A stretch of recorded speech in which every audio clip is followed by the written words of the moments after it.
ایک بہن نے کویسچن کیا تھا کہ بعض لوگ یہ بی بی فاطمہ رضی اللہ تعالی عنہا کے معجزے کے نام سے کتابیں پڑھتے ہیں، اور بعض 10 بیویوں کی کہانی پڑھی جاتی ہے، اور ارادہ یہ ہوتا ہے کہ اس کو پڑھیں گے تو اس سے برکت ہوگی اور مشکلات وغیرہ حل ہو جائیں گی، تو اس کا پڑھنا کیسا ہے؟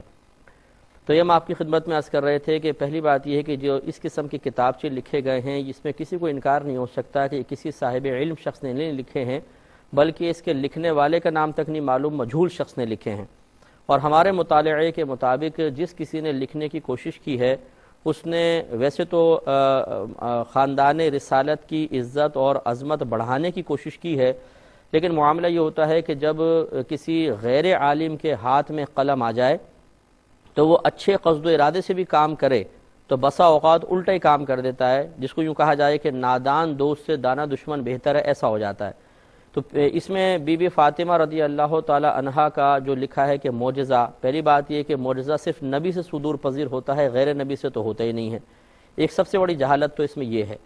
دوسری بات یہ کہ جا بجا اس میں ایسی چیزیں ہیں کہ جن پر اگر غور و تفکر کیا جائے تو خاندان رسالت کی عظمت کے بالکل منافی چیزیں ہیں، جس کو پڑھ کر یقینی سی بات ہے کہ ایک شخص کا ایمان متزلزل ہو سکتا ہے۔ اس میں بہت ساری بے ادبیاں نادانستہ یا دانستہ طور پہ کسی نے لکھ دی ہیں، تو ہماری گزارش یہ ہے کہ اس قسم کے کتابچے جن کے لکھنے والے کا پتہ نہیں اور علمی لحاظ سے اونچ نیچ بھی لوگوں کو معلوم نہیں ہوتی ہے، تو وہ